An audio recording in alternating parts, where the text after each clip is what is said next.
well-being of our country. So, if we icho tulefuaya muli akakabungwe kachabai chekutila tupeleko more chance or opportunities to the young generation of Zambians. Tatule tila isentwipa ya abakalamba. Bantu ngafilamu atitila omuliro ochingirira abakalamba taocha. What we have seen in the past kutila abakalamba bengi bafuaya fya babana banono imwe na ine tuleba supporta fye bena bale ikatirire efifulo nga fye ababa Jack Mwimbu bakokole emyaka 30 years nomba bala kuisha mu parliament kwena nangutemu fulo kuti umuntu ayikale emyaka sate mu parliament nga baba leisa kuno bakekala pachikunaishi.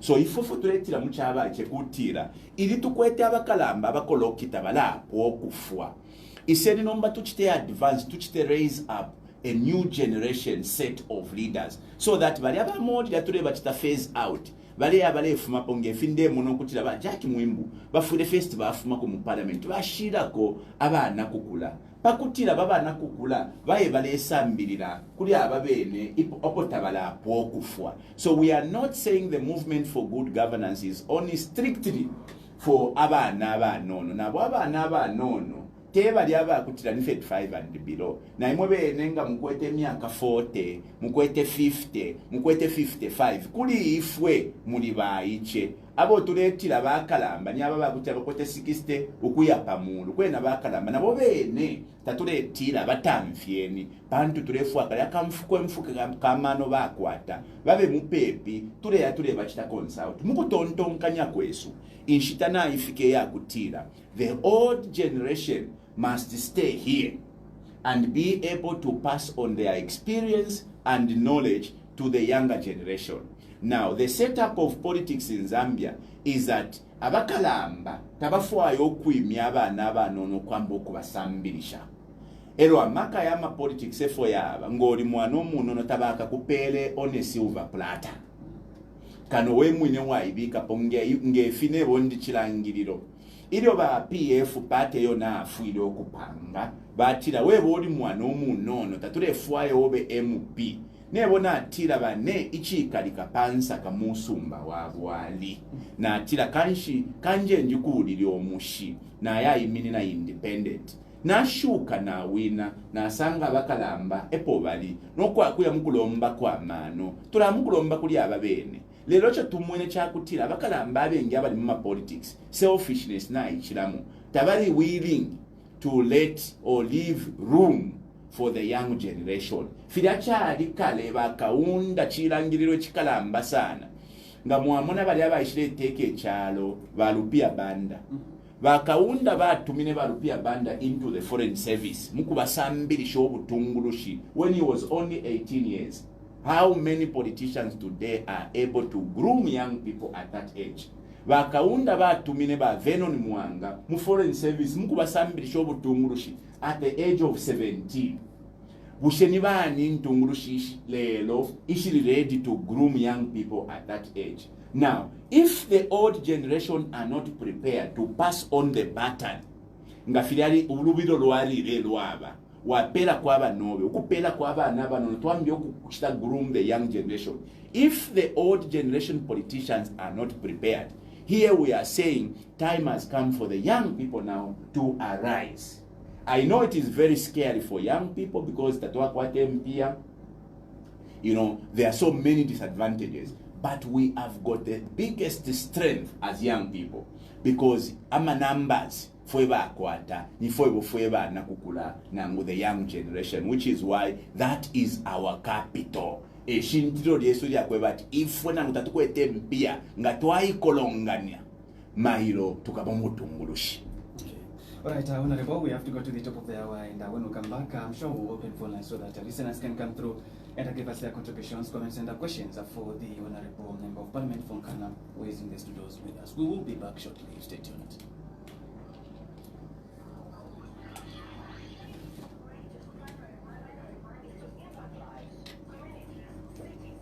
Mr. Shika, I can't belong to this party. I am way. That's why effort to that way.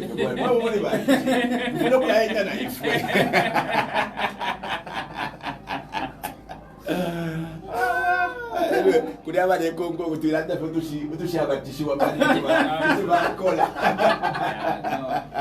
Yeah, it's part of the fun. Okay. I stood for elections, first time as an independent. I was the first independent ward councillor in Central Province. Wow. First ever. Okay. Yes, 2006. Oh, nice. Bongo ward in Cabo. So namuna awale faika twaya bemyaba. Enkongo tashire faika shawa mchaba ichi. Okay. Yeah, That's quite the experience. And Sorry, we are posting something on our page. So we're trying to take as many pictures. Please. You're welcome. so I was an independent. I came second. I only lost 2 people. Yewe ule kopa bwino oli mukuru sana. So ineta uli kubapo. Oh, I know, I'm only back. Kopa bwino oli mukuru sana. Nenda mspeaker mukuru sana. Mukuru sana yewe. What is history? Who will remember that I was here if I don't appear in the photos? Awatwala kwa kwafe bwino na waona. We might show you wale mnika kwa. Alimo kati bamutumire. Yeah, bamutumire. Thank you so much. Ati in case of our president, ule rangisha ati twalina ndio bashike Efra twala tfira bomba kuntali. Muntu wale in China wasa mnanga picture twakalamba twali bonse hapa. Sorry guys, we're on a break. Just a little top of the hour break, so we'll be with you shortly. We're just having a light moment in the studios. Yeah. Fila bomba kuntanji. It's true. Area kwa watu wafika the president wamubenda fe airport. You know you have no access. Kubula fe phone. Watanta pa line up pa line. It should be as clear as. No, it will be blurred. Yeah, fire. What do you mean? Yaka nokopeka. Ya jama. Abantu bali nabe kata. Wow. Ya jama. I wonder what does that mean. I don't know. Ya jama. Oh. Funny. Evocation. Vale bempingira. Oli mukuru sana. Wakati fanya ndeko pale. Anyway, they will again. Post no post. Oh.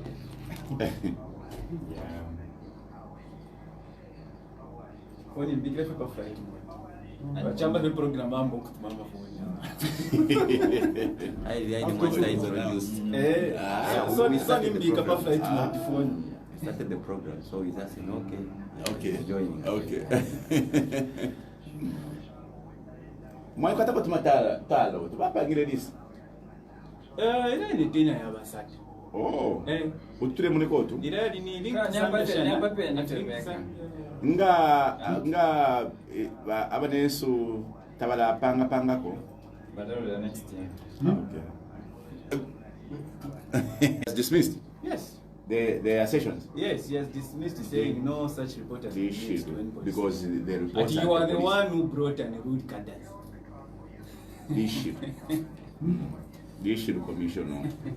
Because they were being attacked in front of the police.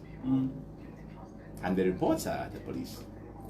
No, in fact it was him who brought and rude cadres. You are the one who brought and rude cadres. That's what the commission is. Anyway, twala berera. Twala ndebishaba chishiwa. I was like, wow, interesting. Huh?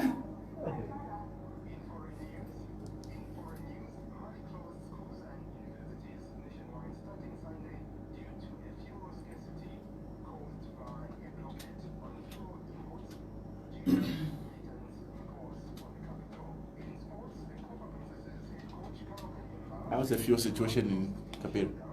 Yeah, at times it fluctuates, at times. There was no diesel a few days back. It was shortage. There was only one filling station that had.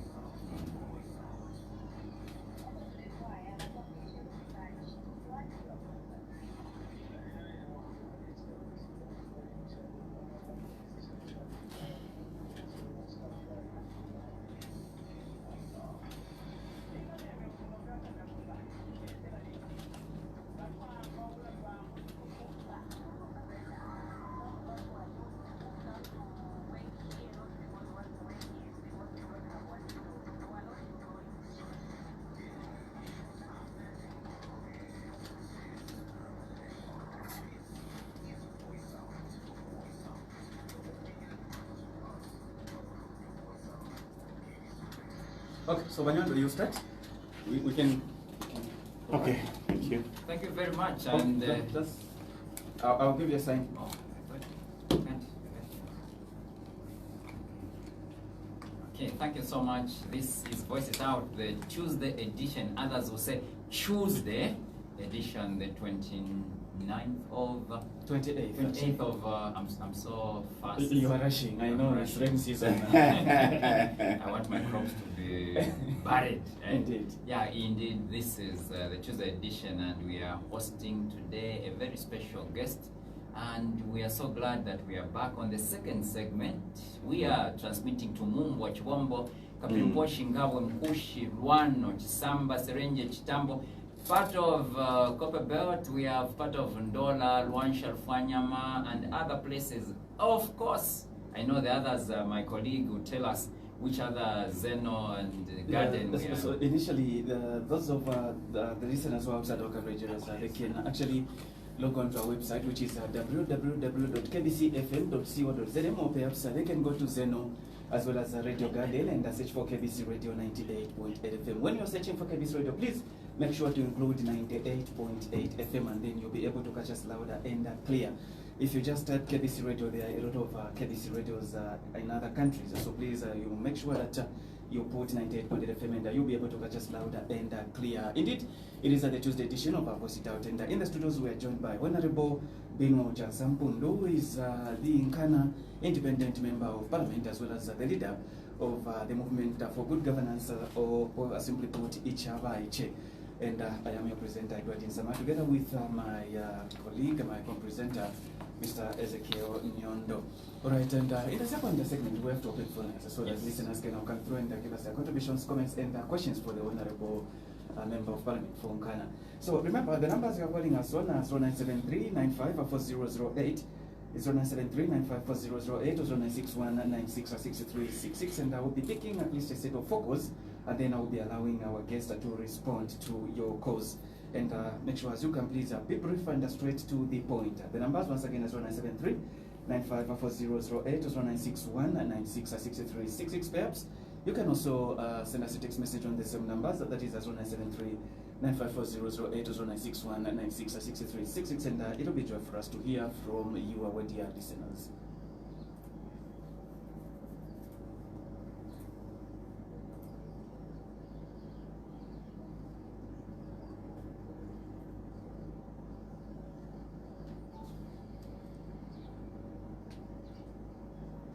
All right, we have our first caller. Let's pick up this call. You are through to KBC Radio. Name and where are you calling us from? Good morning to you, sir. Your name and where are you calling us from?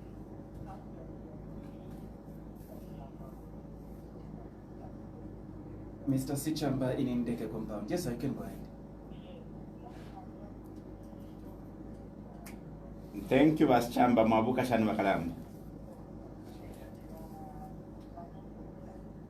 Banyondo, Badisha Winokwena.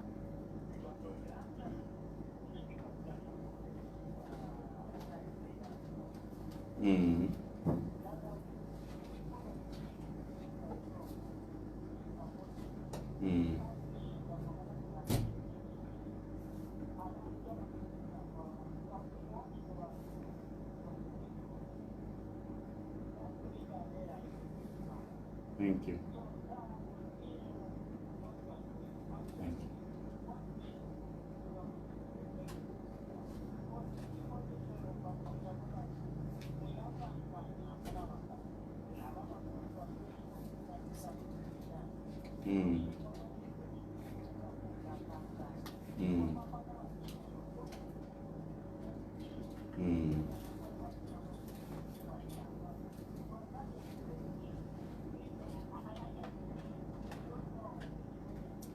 Thank you.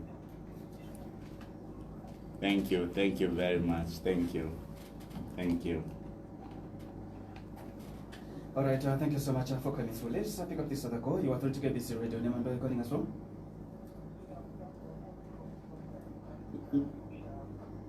Mr. Mtambo, good morning to you too.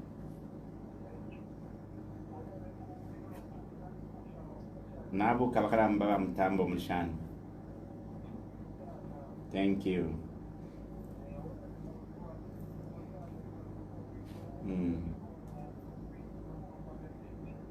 Thank you.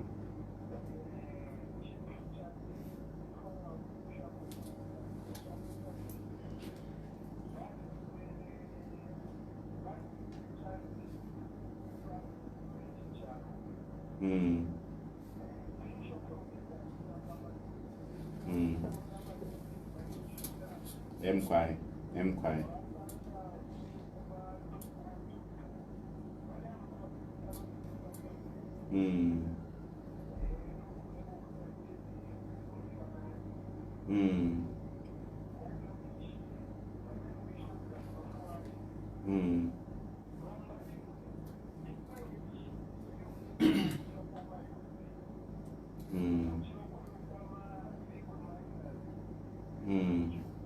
All right, thank you so much, Mr. Mtambo, for coming through. We appreciate you. Are through to KBC Radio. Name and where calling us from? Twashibuka twenda na manani bale tumena kusa. Basiru amba Mkwai bakalamba mwabuka shani. basiru amba bale tumena kusa. Ku Riverside. Mkwai mulishani basiru amba. Thank you.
Jason.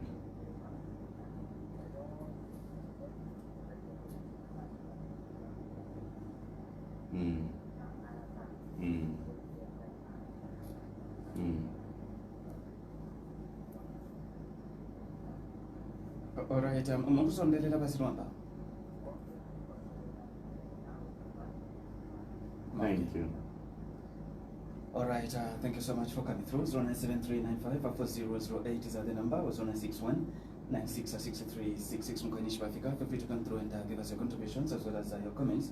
The number is once again as 0973954008 or 0961966366. You are through to KBC Radio. Name and where you're calling us from?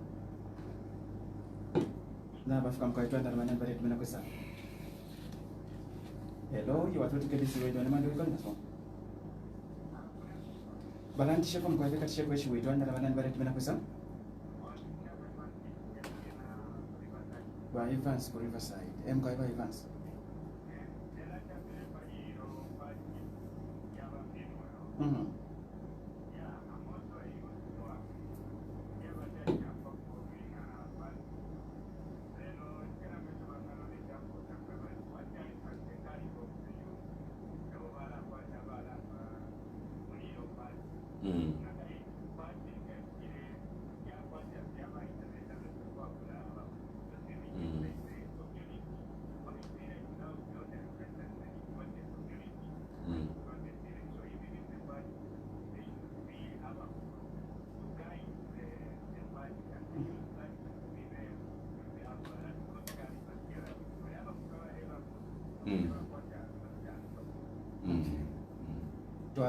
Thank you so much for coming through.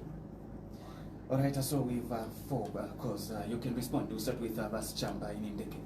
Mukwaina totra sana Basichamba bantasha batila ba Binwell Mpundu na ku parliament. H4 ikentungulushi bakalamba Basichamba na totra sana. You know, ile Roma politics tuleshita mu Zambia. It is not easy to speak out. Because abali mubute kwelelo ba UPND tabafwaya nangu kubachita remind pafila yofyabo tabafwaya ukubachita challenge. That is why mumwene ilero muntu onso walanda kumutwala ku kifungo.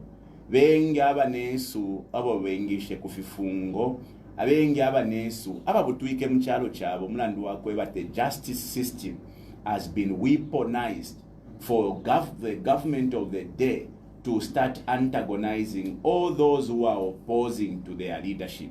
Na ine panondela ndabali mfuike emilandu ukwabula pantu na atila fe ababa criminal balechita attack in the name of cadres ba UPND nga bamichita attack defend yourselves chali ndeterera abantu ala kukoti yeti balaba okutira nakateka wesu ilelo kateka HH mashu ya moyene alebo mfyedo ali mu opposition yelo aletira ba PF nga bamichita attack baisa na masembe na mwebuleni amasembe.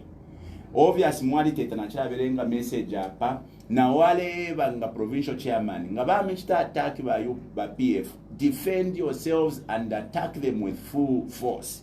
Ilelo ifo batutwala ku court batatwala nepeli ashiro pantu lili ku court lelo chondela ndaba chamba ilelo ukuyimini na mufukanza fya chalo ni suicide lero fwe bashipire pantu ifo na tushitikapo mweyo wesu pachalo chesu pantu ama elections ya next year ama elections ya 2026 ama elections ya tukwata lyonze buntungwa nishita ya kuirubula pantu ilelo mwalishiba peace. Peace is not just the absence of violence and war. Ilyo lyonse mule chuchu tika mwebalimi ba mukapiri na fertilizer input. You are not at peace. Ilyo lyonse mule tiranga mwalanda kofe mwatimula insambu ya maisosele mu isosele ba mitumina ba kada. It means that you are not at peace. Ilyo lyonse mule lalo mwafita for 3 years. Abantu balala fyo mwafita ama business yabo abatuma saluni ama barber shop abatuma wedding bonse abayiche bonse abalechi totuma barber shop nama wedding nama saluni nama butchery bonse bali salo mulando wa malaiti shishibe mu mukapiri limbimo bali michindika ko bala mipera kwa malaiti kunchende shimbi abantu nomba balala fe muri koloboyi ero echibipire lero pantu na koloboyi takwa pantu parafini kulale fumakundola kuindeni takwa abelelo parafini nomba kuikongera ku Tanzania mulandu wako ati ba UPND ichimu pipe chile cha mafuta chale fuma ku Tanzania chatwala kuindeni ichale tupera diesel chatupera petro chatupera kerosene obe bati parafini chatupera na jet fuel bena bali chipirira chima chimu pipe chala senda fe diesel. It means that if you want jet fuel, kuya mkushita kufyalo. If you want parafini ine ya kwasha mokoloboyi, kuya mkushita kufyalo. If you have an S, no manga mwabebo kubati ifimule rufyanya. Nishu wasangu ko mulwani, either wala kutwala kujele, na wala kutumina bakada, ukutira bese bakupompole mumutwe. Echo lo, ukutama politics is not easy. Forever shipide, na tuibika pofye, we are risking our lives. The question is it worth risking your life for your country? I want to say yes. Ngafirafine abafyashi besu bakaunda bakapwepwe ba Simon Mwanga nkumbura n'abashala bashitike pwe myewo yabo pakulubula Zambia na ifo kuliba monga ifwe fwe bashitike po myewo Yesu no kulanda tatwa kulala ndile ensoni ngabalufyanya ba UPND tukalabe bangefifine bale pango musebo uwa kufuma kulusaka uwa kuya kundola no kutwibira bale twibira no kubalumba tuleba lumba pantu musebo tekwa fati pantu bapanga tufure tule ta celebrate bapangire shani impia shifumine kwisa ulio ule pango musebo uwa kufuma kulusaka ule ya kundola ni bakabola ala na bachita team up na bamubuteko bale twibira baba pera matogets ama targets yalia bali no kupera ulia contractor ili wapuisha pakutira chite recover impia shakwe lero bamupela impia isha kuma targets ambo kupoka ilo talabomba ilo talabika mu investment ulia ni bukabola ala no mbero tuwabeta ba UPN that imoni mwobo ba lazo ni mwobo ba kabola ala echire bakalipa balatira mutwale nikujele na ngula muitire ni bakada bese bamupuma ule bushiku bumo bakatusanga na twimina tukabapuma bakamona pantu bale tumona kwati ifota tukwete mano ababa mutambo batira bali ntemwa pantu ndemini na kwa abantu ba mutambo na totele chine banji pusho kwe batinga wali kwete chance ya kutungulule chalo finshi unga chitila imisepela.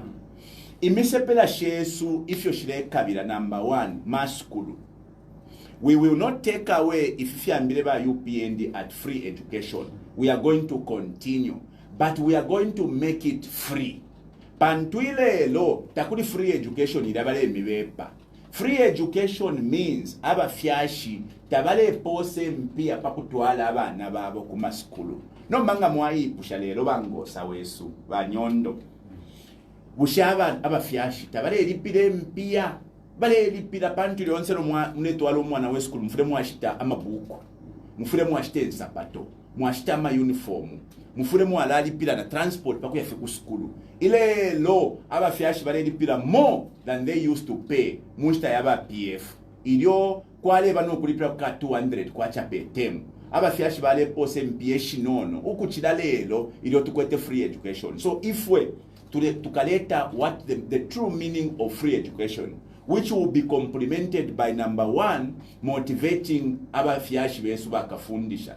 Pantu bakafundisha lelo muletinga mwaya mu classroom muli abana 100 kafundisha unga umo 150 kafundisha umo n'amasalari yakwa kafundisha lelo ni change ngaya mu Shoprite kafundisha nga nafola na authority isure ngafuma mu Shoprite. So if when it comes to education, it is going to be free, and it is also going to be supported by other incentives like motivating our teachers, as well as improving the learning environment, building more and proper schools. That's number 1. Aba iche balefwa ikenchito. Pantu ilelo aba nabesunga bapwisha ma universities. Bale ya mukubomba muma booth. Nayo ama booth bale chifanga bambo kubomba bakanso baisa batutoba olotuma booth. Kansha aba nabesu ilelo bale ungwa afye. So we are going to create employment for young people. How can we create employment? Because there are so many areas in which you can create employment. Muma mining areas, as an example. Inena fuma kopa beo tuko abana besu. Tabafuwa nama white collar jobs. Bafuwa fiabe nokubama miners. Abobo tuebati small scale miners. Lelo ubuteko bubeta my legals. Nangu bajerabo. Yes, ifo kukito tubeta tumajerabo. Ero abana besu kukitwe. They've survived over all these years. Kuya mukula imba ula firafine fimaloba. If ama west, abo ba mine batch that as mining west. Ama dump sites. Ba government balero babulira ama dump sites yonse bayipera chira muntu one for you, one for me. Abana besu kukitwe oku kuchingola babashirefye pambilibili tabakwete nemfya kutakanshina bukabolala na buya pamulu kuchingola kukitwe kumufurira no kwashara konse. If we are going to prioritize the interests of the young people, that those who don't have formal education can go and become miners by giving them licenses for them to go and mine those wastes, by also helping them with capital so that they can start adding value to those mining waste. Panduchile tukalipa abana besunga ba imba ule fimalo bafilia bali amukushia kuma Chinese pamutengo unono. We want to now upscale them, empower them so that they can start now adding value to those mineral resources so that they can sell at a bigger price. There are also abana besu abakwebati bali ba talented. Okay? Others are musicians, others are, movie actors, others are sportsmen. Our priority is to ensure that we invest in talent, building. I took a motion in Parliament where I was saying, isn't to pange what I was calling a film fund. Aba nandi baku UPND batira te tubike ko film fund panto alikwata CDF. Nde mwebe kala chalo nga mwakwata ba MP abale tontonkanya at like if you're kutila ama movies you can act using CDF means you are doomed as a country. Because ukupanga Fury muimoyo tutamba at Arnold Schwarzenegger na ngula Jack Chan nimpie shingilelo shileto bulonji pantu abala panga movie mo wengi impia shingila mo, because one movie can cost you $100 million. One movie can pay ama actors millions of dollars. So if we are going to prioritize issues of talent development. We are going to invest in infrastructure that should support those who are talented in sports. Ilero no mupira fye uwale tuletere chilumba. Bola. Na tusanguka nomba, we are the whipping boys ilero. It's because the government you have now have not invested in talent building. The raw talent we have is not being harnessed. That is why tukwete fiamma kula lelo na tusanguka, we are the whipping boys. Those are things we are going to, embark on so that we create opportunities for young people. We are also going to embark or create what we are calling a night economy, a 24-hour economy. Pantwile rwabalebo mbanga bamba 7 koloko kuinuka ni 18 hours ni shama businesses yonse mwa isala. If we're part of our agenda is to ensure that major cities we implement a 24-hour economy so that badaba chilabo mbolu chero ngaba inuka pa 17 hours bambi bambo kubomba from 17 hours up to wacha, so that on one company you can employ 2 people on one job. So each not 1,000. If we will be able to create 2,000 or rather 1,000 more jobs by simply creating a 24-hour economy, especially starting with major cities. Here we are talking about Kitwe, Lusaka, Livingstone, Chipata, and I think cities, towns like Kabwe can also have those. So when you talk about how are you going to create employment? If our agenda is feasible, we can create all those things and it will create employment. Wonderful. All right. It's not cutting you short on it. I just want to make a follow-up on what you talked about. On the floor of parliament, you have immunity. And people have observed that. I'm sure that's the reason why they are saying they follow you very well. It has been observed that you are normally curtailed. You are normally curtailed. And one of the things that we've been curtailed on is the issue you just mentioned. This road from Lusaka to Ndola. We are paying people even before they have finished.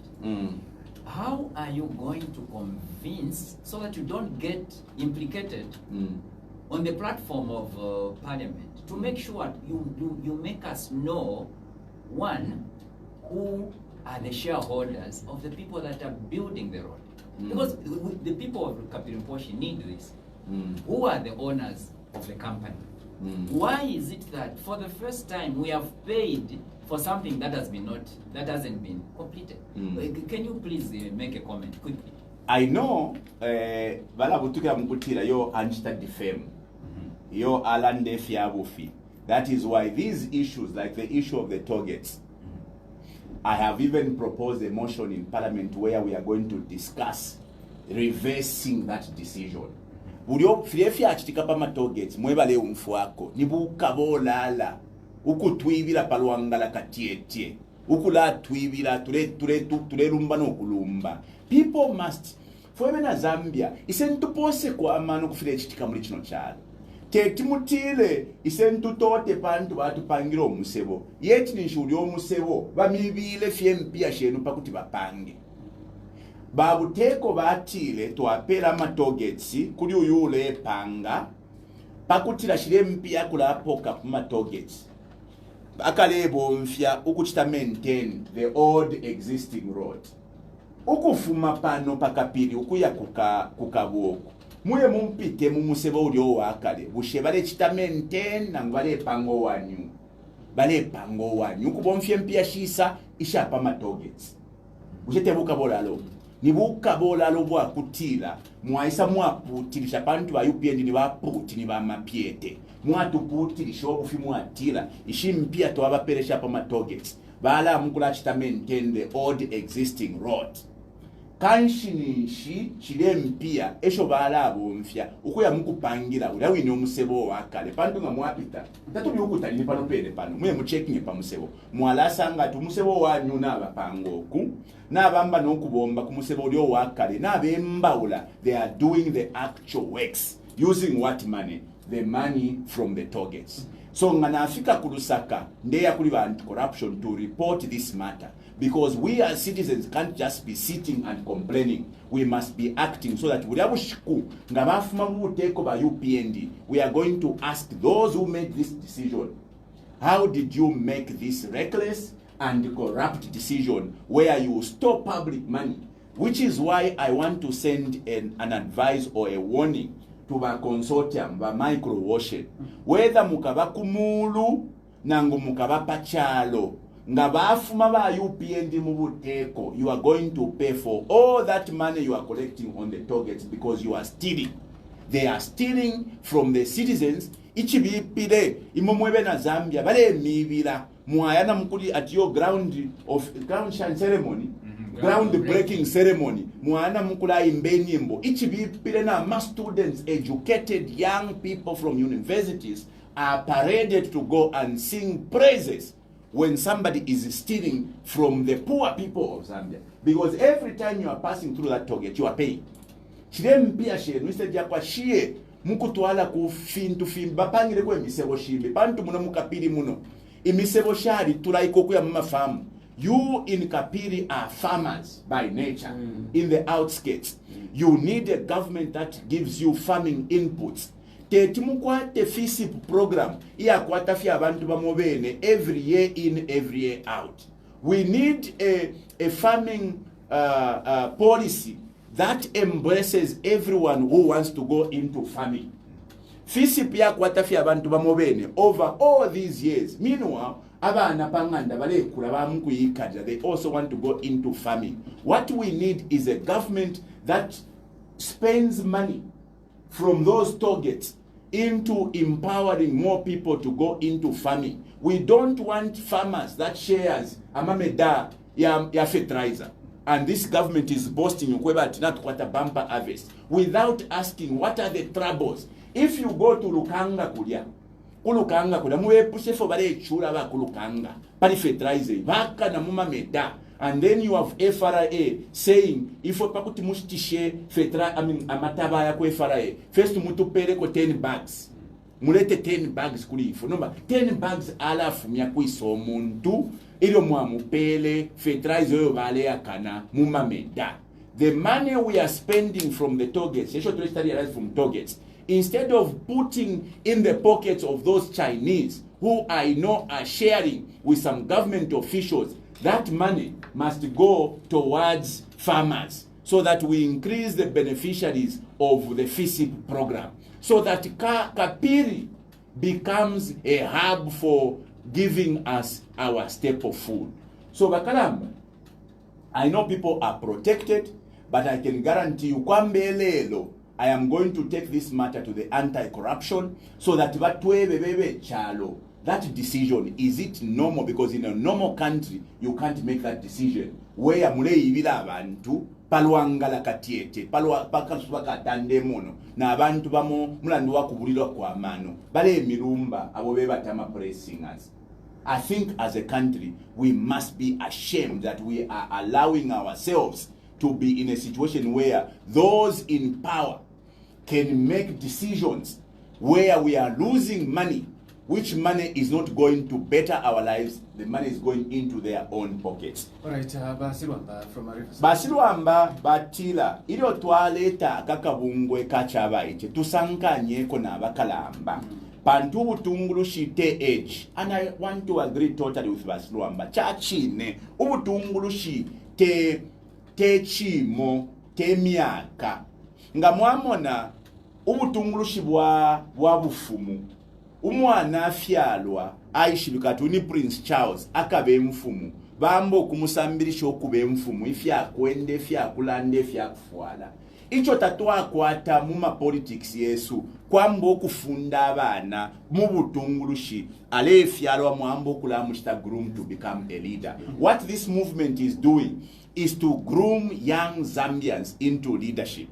Because tafisa ngameno ya mukano tamwakese buka fye bushikumu mwatira bashike nombatu abibika pachipuna ambenyu kubakanyisha bamwambe kubachita groom. That is what this movement is doing. It is embracing young people, those who are being used. Baliebo balebo mfya kuli ababa bamufikanza fya charwa bakalambo kula ababo mfya fye ngefi bombero fya kwa mukita campaign ngefi bombero fya kwa mukita ulubuli. Ifwe tuletila time has come for you to walk away from mukupange fyongo to walk away from kulaba omfisho wafye nga ba campaign to. Time has come for you to now become the next leaders. So join this movement so that we groom you. I want to agree with Basiru Ambokwebati. Yes, we need a mixture of the old and the young. And na popene, bushe experience ibalanga taba ichitaba kwata experience. Isa shani nga chako batamuperi omuntu opportunity to have that experience. Nga ababeni abakalamba bali mu butungulu shabaletira tulefwa ikaba ichiba kwata experience. Nga taba abapere chance ya mu butungulushi. How would they have that experience? Eyo bale kwata lero, eyo bale chita boast about. It is by what we are doing. Create a platform for young people to be groomed so that they have the experience to become the next leaders of this country. All right, by Evans from Riverside. By Evans Batila, thank you for the movement, but it matters the caliber of the young people over muleleta muli movement. Yes. Kwa abantu babiri abaleisa muchaba iche. Kuli bali abakwe bati ifwe tuwaisa fe to support the idea kwa bana abakwe bati ifwe tulefo okuba mu butungulushi muno mukapiri muno natukwate ntungulushi nga bangosa bashike ebo mwayishi babwino enchito tubala bashike yakutila ambeni ukuchita identify the young people of Kapiri bali abakwete good caliber abakwete good character, moral character, because ichi bipire mu Zambia tulepele ntungulushi ubutungulushi kwa buloku checheta bushwe akwata character nshi. Miles Monroe always insists the hallmark of a great leader is his character. And the character is formed when somebody is a child. Mwambo kumukushabwino, ukumufundo kwebati umuchinshi wadi wama. Ifya kuiwe, ifya bene, balakaka.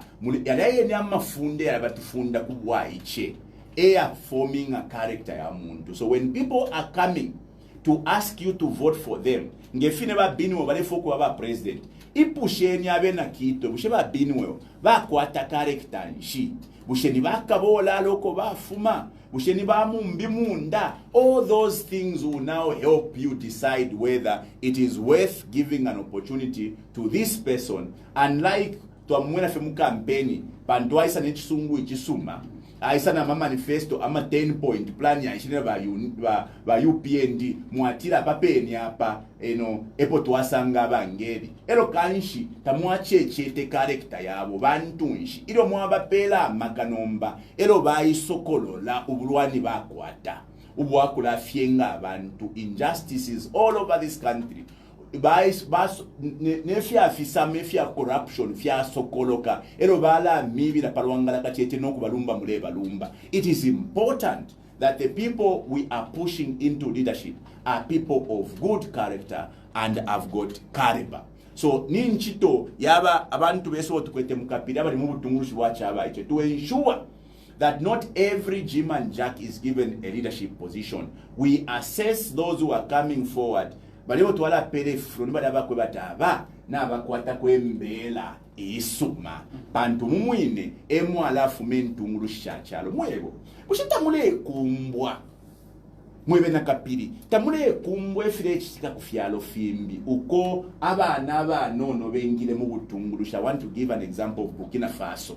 Kuli umwaiche Traore ukwete fie myaka 36. Look at how the world is celebrating that young man.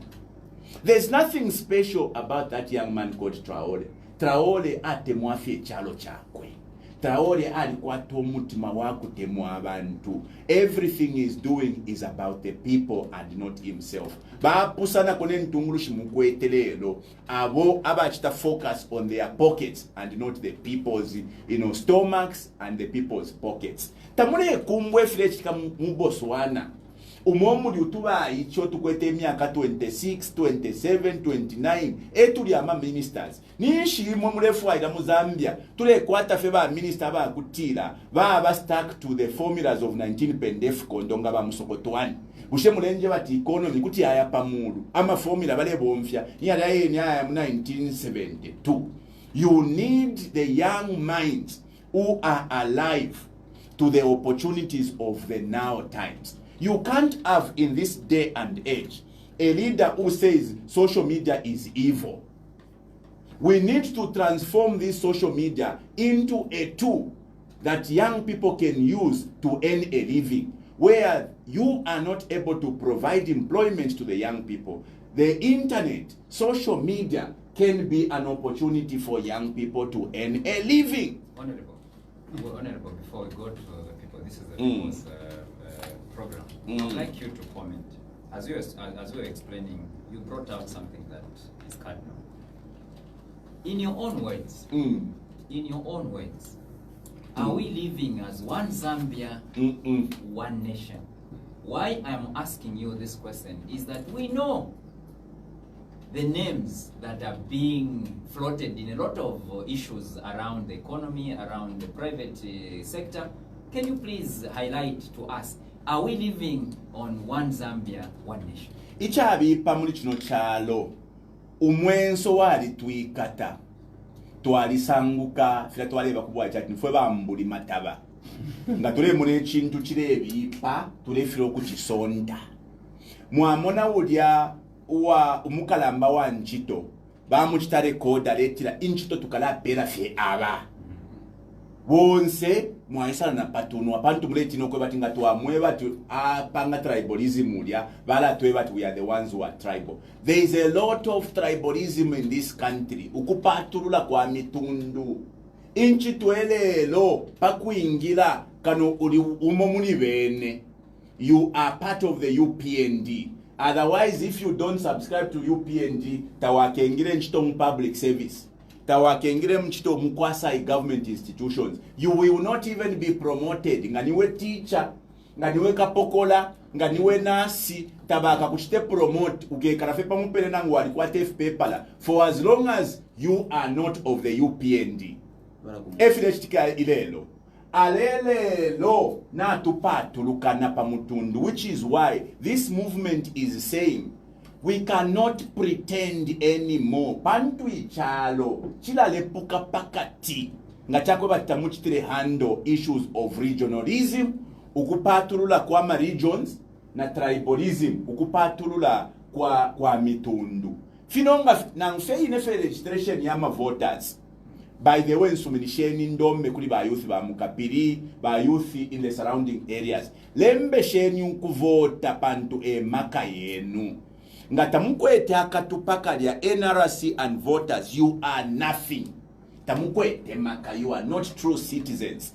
To be a true citizen with power to influence the destiny of this country, you must get yourself an NRC if you are of age, and you must also get a voter's card. I know that deliberately by ECZ, but they're making sure that kulioko bamuna tukutabakwete kwa maka, tabakwete support, you know, registration yama voters. Kule tapari kwe flechitika na mfyose nga makukito konali mairoku. Ni bula ndabushala monse mu ma centers tamuli flechitika tamuli material abakubomba tabeshire na kunchito. But ngamwaya oko baba strong ba UPND. Ngama NRC bambile mu 2022 na lero tabale kapo mobile registration. I asked this question in Parliament to Jack Mwimbu. Nishi iwe Jack Mwimbu, Minister of Home Affairs, wapangira umuchishinani. Mwambira ma NRC kudia kuma strongholds yenu in 2022. Why have you now made it that ama regions yambia kwate for 3 months? Atiyo na MPF bali tutanine 2 weeks. He justified it. Na lero fino tulemona kuma strongholds yaba UPND ama voter registration takuli po problem ili yonse ama centers yonse yarife fully operational. Ichi bipirefe na ngumunga fawo kuchita manipulate ama numbers teti muchire pasiring abantu mushinga baba fe 10 teti munkwata bali 50. Okay, so ili ashiria kupatulana kwa mitundu lyashiri kalamba ilio tuwafiro kusolvinga for many years. The reason is very simple. We have been sweeping this issue of tribalism under the carpet. There's no brave politician in Zambia ukwambia kuli bakaunda who has been able to confront this issue of tribalism. Inenga na abakateka Binwell Mpundu ili ashiria kupatulana kwa mitundu likapwa, because we are going to confront it head on. Twalishiba ababemba na abatonga tabomfwana, but we don't talk about it because balanda tumwali ba tribal. twaliishi ababemba n'abaku western province tabonfwana, but we don't want to talk about it because baratwe batini tribal. How can you finish that problem? Problem nkupwisha na ukwate chilonda nangu na ulwala wa kuchipatala doctor alashita diagnose kukwipusha ni pesa paleka lipa ero wasonta ngamo na tawa papa lya mafina isentu chitine chichipute Eliashi iliaba pakupatulana kwa mitundu. Nobody has a courage to say na tumuno kulekana na ngulo kupatulana pantu abale bomba. Ask anyone. Ba teacher, ba nasi, ba kapokola, be pusheni kuli ukupatulana. Today munafia abantu bamubene ebale ba promoted, ebale ba employed. Shala ndo mutundu ni wisa lero ekikintu namwishiba lero eriri ashipa kutulipwishe kano twalibika patebo kishimba kambwiri umukalamba wesu bamukakile pakulanda pali fifindu mwatira bachimba kambwiri bali ba tribal but what bachimba kambwiri bali landa po fishinga ifyale ekitika lero file moneka ili uli mu office umukalamba atila pakuingishe nchito tuwule fyaba mwachitaigi no ilo ba mumbipiri batira imo ba PF mubule president waku mubemba mubike pono waku chipata mwabemina mwalaba ifire chitika kumwenu Bible yatila wibutukiro kufumya kasanga mwirinso lya munobe ero nishi mumobe mwirinso muri umulando ifire chitikelero where we are pretending. Alright, let's take one or two calls and then we close. 0973954008 is the number. Also 961966366. Those are the numbers. You are through to KBC Radio. Nemando, calling us from?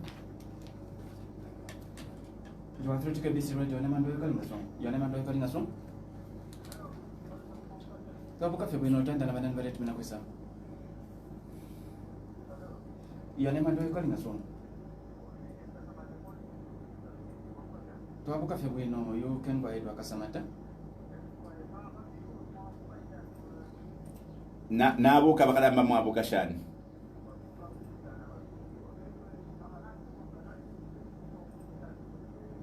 Thank you. Thank you. Mkwa.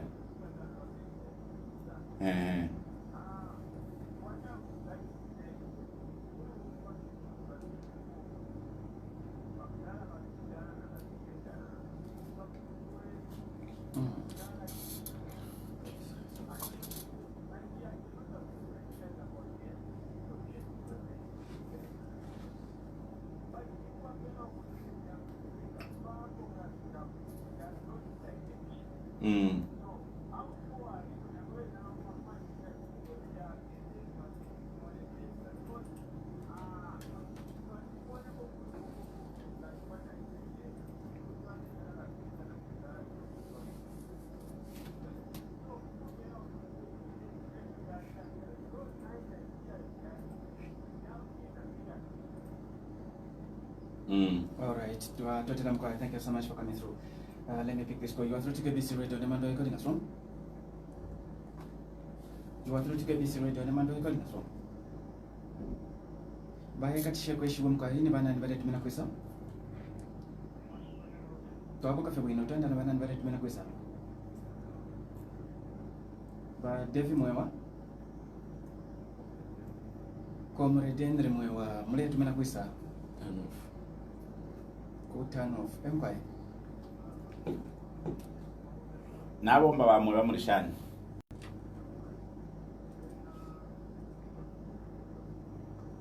Thank you. Thank you. Empire.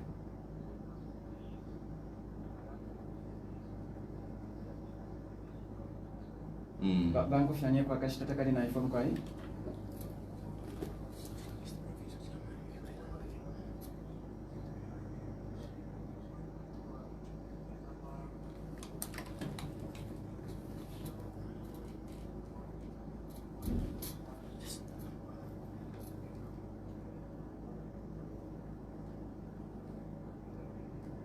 What is your question? What is your question, sir? Time is running out.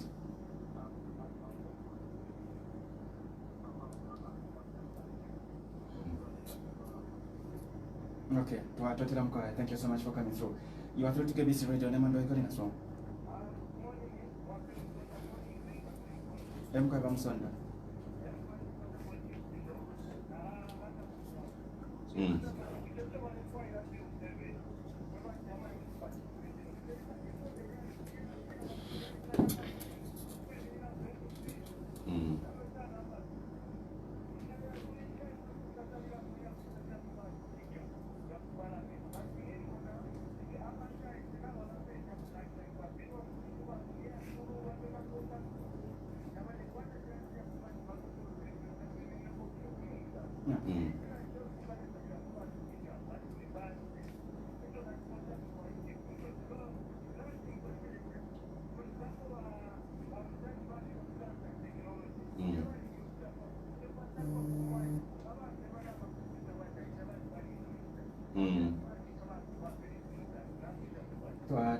Thank you so much for coming through. You are through to KBC Radio. Name and where calling us from?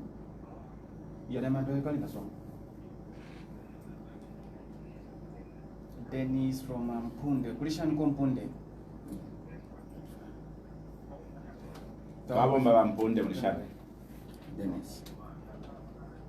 Ndife bona bakalamba mulishani. Mkoa.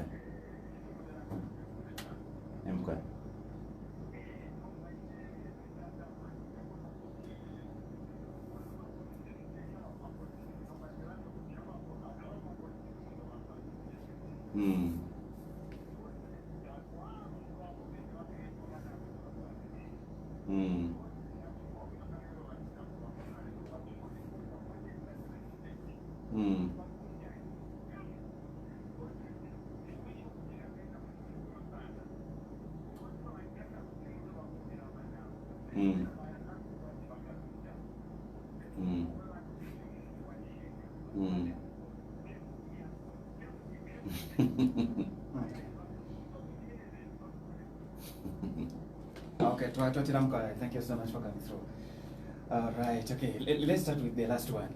Okay, yes. But Davis, Muatilama politics yafuaika honest and respect. If you're not pangwale sefwa mpela, ishlandila mwenso, ishlandila bufi, ndanda fe pachishinka. And the Bible teaches me that the truth shall always set you free. If you want respect, you have to also show respect. Ichishinka tachaipe muntu. Ba yupi nga chakwe bati pali efyo bawemye. Tuwalala ndati na bawamye. I will tell you this. The decision of the UPND to increase CDF is a good decision. Especially for rural communities like Kapiri, in the outskirts, they can benefit from CDF. Pantuku Shariama 1/3, nimbona na mambo kukula. Lelo, what we have been saying, CDF, we can, make it operate better. Pantu nga finonga mwalanda, nga mwaya kulukango, mwalasa nga pali ba health post. Pali be skulu, umushaba na madeska abana filotulelanda balekala paishi. Bachile mpia it is meant to go and provide those. Moto kakulukanga kulya nga walwala kano yafuma kuno kukapiri kusenta yaya kusenda we mulwele ero nishintamfu kuntu kwalepa nishiteti mutile sentu shitileko motoka iye mkuta service. So what we are saying is that yes, CDF is very good, but the implementation, as we speak now, 2024, most of the constituencies ba receive FMP less than half. 2025 yala wafino to receive FMP not less than 10 million kwacha. So when we say if itafueme, we can say CDF ilifyebuino lelo implementation ngafe nachanda pali free education nachanda kwa nafunga twaisa free education ikakonkanya lelo we can make it better because the free education meaning tapali pandu abafyashi lelo bale chita spend more than when the children were even paying.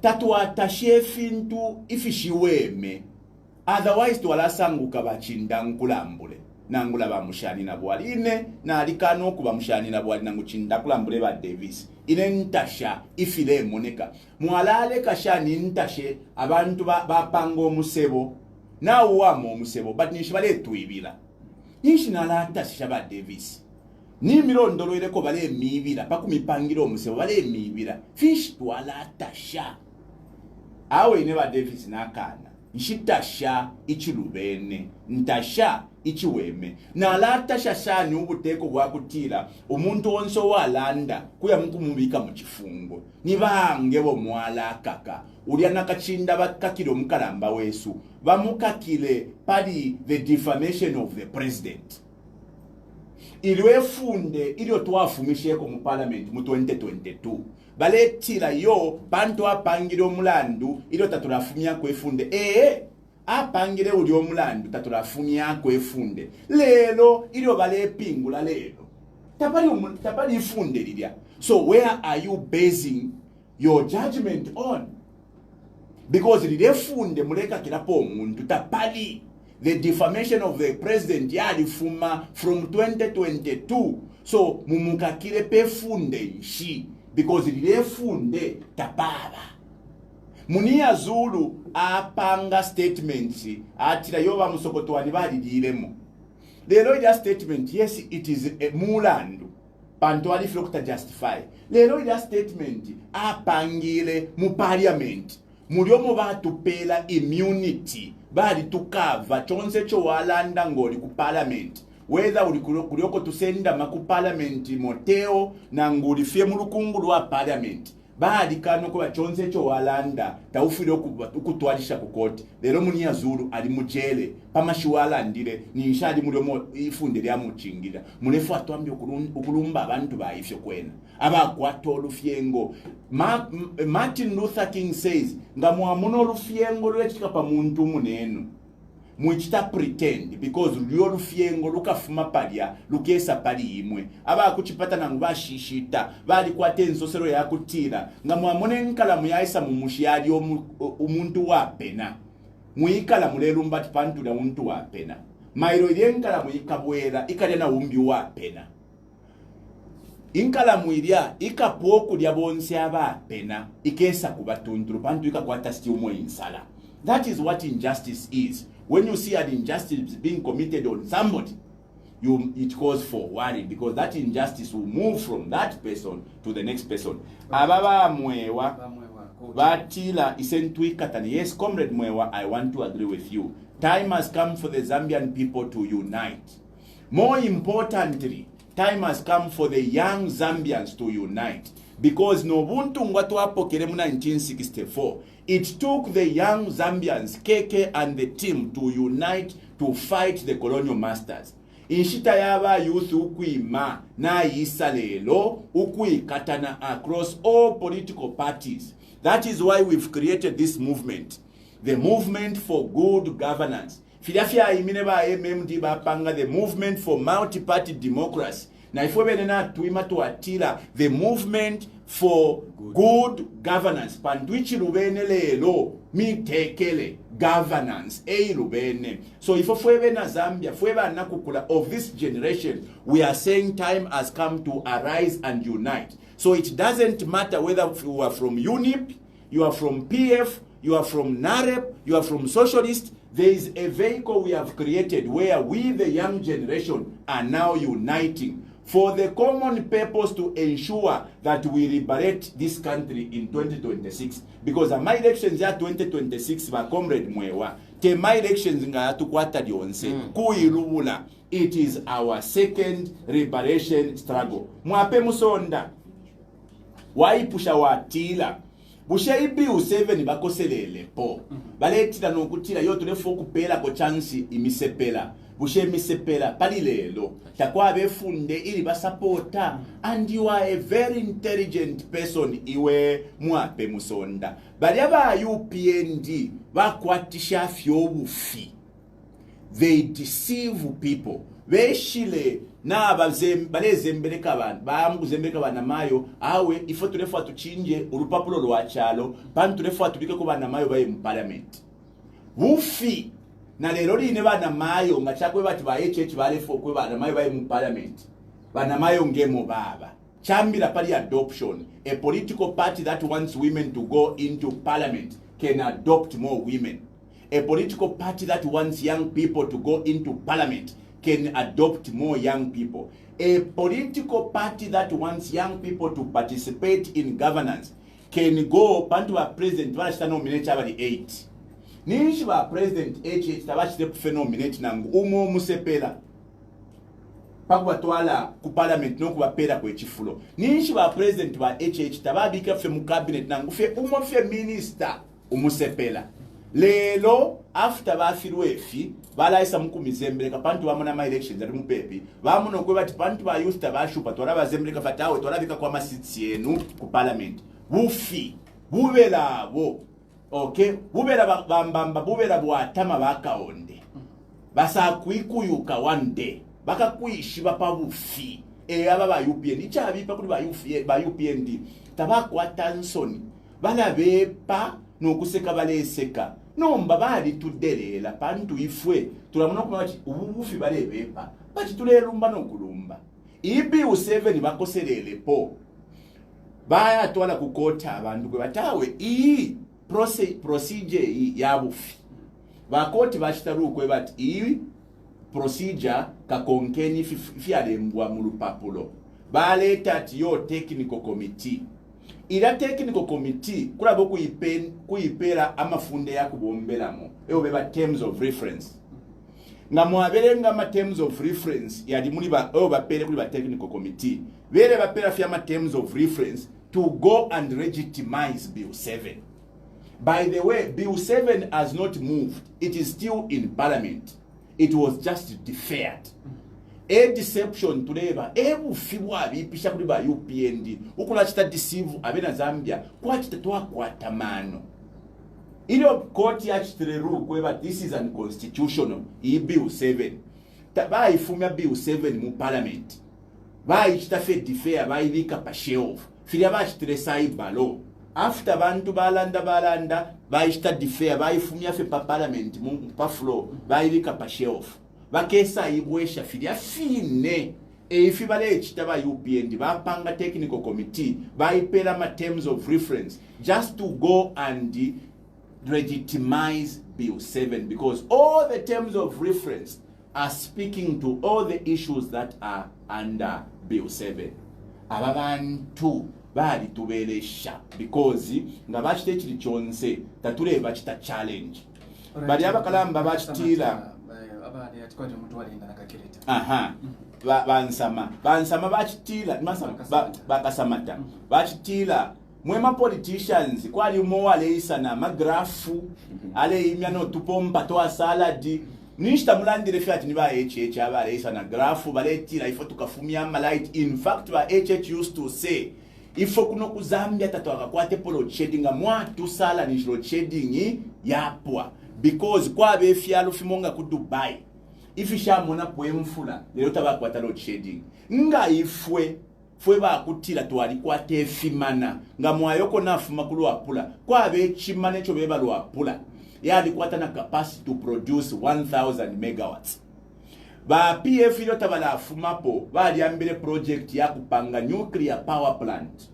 iyo ba twafireko abanensu ba Russia. Iyo nuclear power plant ba pere ba Russia, Zambia, Egypt na South Africa. Nga mwaya ku Egypt ile project no kupoya lipwa, they are even benefiting from that. Ilo ba UPND baisa ichota bale umfana na ba Russia baya imilika nuclear power plant ile lo fino tulelanda nga tulachita benefit from nuclear power na ngatakwa apolo shading na nguimo lelo ba UPND bamobene na babuwela balefu anomba bambe okuchitefya nuclear ifyo bakene.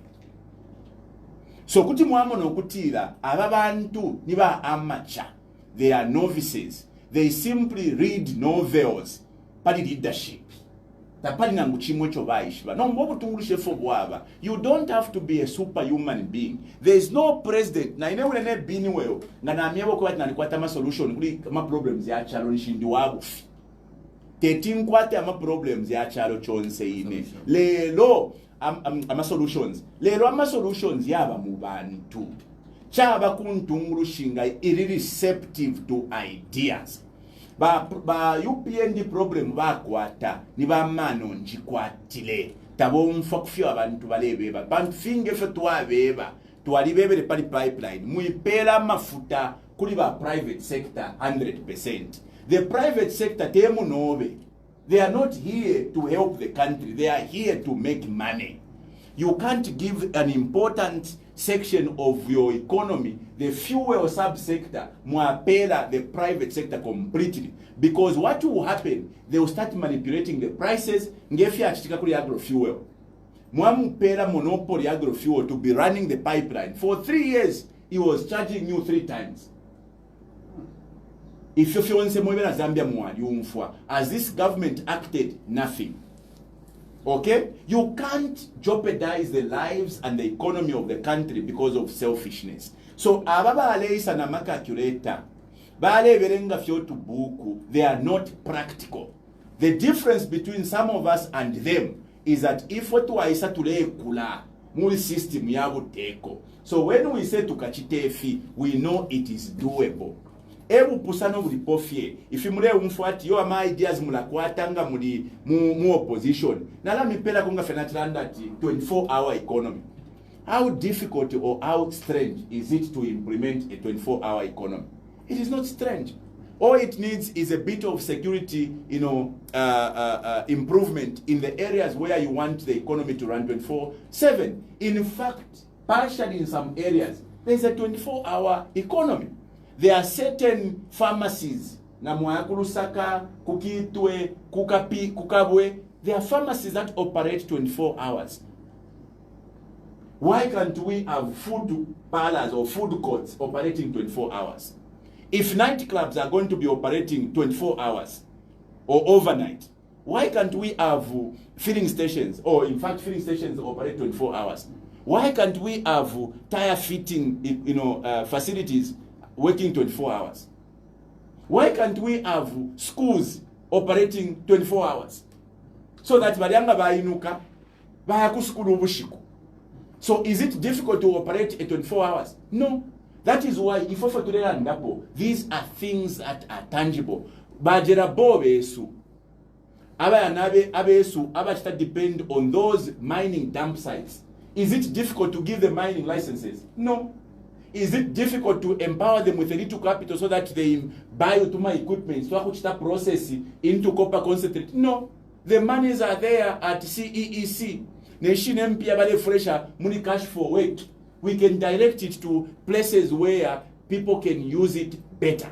So if ama solutions to the table, they are not solutions that imagine a presidential jet without asking the security implication of setting a presidential jet. But when you go in there, Honorable, you have spoken so well, and the people of Kapiposha have heard you speak. Without saying, by implication, we can tell that your aim is to dislodge the UPND. No. What are you going to do in order for you to assume power in 2026? What is it that you tell the people of Kapiri? This is what we are going to do in order for us to take over. As you are concluding, yes. Also, Mwalaiva kona abantu febenga join na chama ichi. Inena ala mwebe na Kapiri. Ababe mbabatila kasaluka kutintilila kala lepuka. Ukwangala tabapatikisha. Akoni kekala pamusambo okatemenwe. Ubuchushi bupamano. Ukuteke mbwa mano. Akubula mano ukateke mbwa kuchipyu ikaya. Uikala munshi ya Mpundu eumfwa okoshilepona. Umuchele okufina untu sendere. Ero mayo mpapa na inenga kupapa. Pano tufikire lelo nebo nshishire ku Kapiri ukumipatikisha mwebe na Kapiri. Pano tuli mwobu chushi bulabelela. Mwamba nokula umfa comfortable. Nga mulifye bwino mwebe na Kapiri kufire echitika ukulala ala mumfimfi kabiye nika votere ni ba UPND. After all, they say you don't fix what is not broken. If this leadership is not broken, why are you going to remove them? Don't. But that is on an individual level. I am not going to plead. Ine nshaba mu business ya kupapata. Nshipapata bantu. I don't plead. Umwine nga comfortable with ubuchushi. Chimuna na mayo. Munganda wali kalomulume obi ala kupuma. Tuise tukupapata tifumako. Hawe. Nga we mwine wali belele mpumo shali belela. Nde muna abe na Zambia bamo. Na babelele okuchula. Na babelele okulaikala mumfimfi. Na chisamukane nomo. Na babelele okulamu kutantama na makontena. Pa next available pa filling station apa fuel. Na chibelela. Tumipatikishe. Tato amipatikishe fuel. Lelo. Tatule fwa tukatile nishita mwatu ebeleko. Echo tule mwebo kweba ati. Mwikala patalala. Mwina patalalika. Akoni tekala pa musambo okatemenu inshita na ifike ya kutila mwebekala chalo musali omutende musali okwikala bwino ushe okwikala bwino fobena Zambia kula fuluma ninshita tule kumbwira kukuba nenso abayikala bwino efintu village tika ba youth bali kwate nchito there is fairness in distribution of resources inchito shiraperwa kumuntu regardless of your tribe and where you come from nishita tukumbwira ko village tika kunchende shimbi lelo ine umulimo wandi epolesa ali mpele talanta lyakulandira kwa abantu kwa bulomwenso nenso ninakatina na isa mukumyeba mwewe na kapirati mwikele tefikala inamayikata fyabatira fikala chimbwi tefikala na mayikata ero futi chiwe machatila lunji wachimpwena bamushikira kumone chitumbi sarapukeni imeni na tuletako akaka bungwe tuletira ichaba iche the movement for good governance, which is literally the idea of the young generation Zambian rising together, rising up to hold hands to create the future we desire. Abala pange chaloko tulefua chive ni imwebe ne mweba na kukula mweba le umfwa apapene tukweta abafyashita balafwa kuti tuwaya tule iba kwa mano aba kujoina kakabungwe tatule patulula na abakoloki bale joina to alikwata Professor Naison Ngoma alingira muno ulio wali vice chancellor of CBO te mukoloki uli mukoloki batulefo kula iba kwa mano. So this movement is us going back to the foundation. Kuloko tuwaambile mu 1964 when the young people of Zambia could not stomach being ruled by colonial masters. They said we have the power, we have the will, we have the numbers. Let's rise up and take over power from these oppressors. The time has come for the young people of Zambia to say we have the power, we have the will, we have the numbers, and we have everything it takes. Let us rise up, identify a vehicle, which is the movement here. Go into the movement, join the movement, and become part of those who are resolved to get us back into our, times of peace. Mweba therefore kujoin akakabungwe, the movement for good governance. Kabungwe kafikansa fyachalo, ni political grouping, fikansa fyachalo ni political party tulelanda. Iseni muibi mbemo pantu inonshita tuli muri time ya technology nga mwali kwata smartphones. There are links on social media nga mwaya pali page yaba shike bangosa bala chita share ama links you join.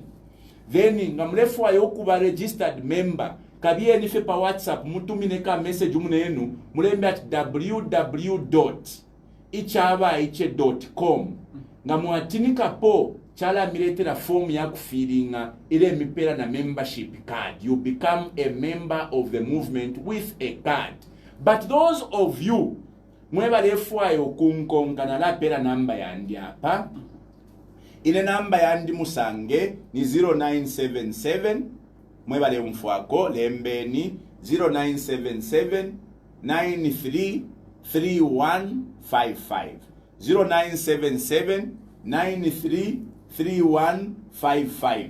Iyo namba kuti mwantumina ka WhatsApp message na mka message fe mwatila inendi waku kapili na ngundi waku kukabwe na ngundi kuisoko mudi ndefu ayo kujoina ichaba iche then nkamiebe fya kuchita na ngula mwebekele mkapili tumineni ngosa shike alipa 0978 87 90 59 0978 87 90 59 kuti mwamutumina aisa mwamupera amiranga ifyakuchita mukwai na totele chine Is the party registered? mukwai ichitulelanda the movement for good governance is not a registered political party, but don't worry, there is already a vehicle ogotukamieba ukwakuya. Alright, and this is where we end our today's edition of Voice It Out on KBC Radio. Yes, in conclusion, we have noticed that indeed what the Honorable has spoken here is that adversity is the mother of all invention. Katwapitamu mafia erutwisamu kumono kutira icho tulekabira nichi. As they say, you cannot know what you are missing until it arrives, or you might not know what you have unless you have missed it. That's so right. Indeed, we are so grateful that the Honorable came, and we have noticed that we need to have such ideas come in the minds of the Kapuri people so that we decide. Remember, he has mentioned that they are not forcing membership. They are not forcing membership. Membership is voluntary. So please, and also I would like to say something that we normally forget.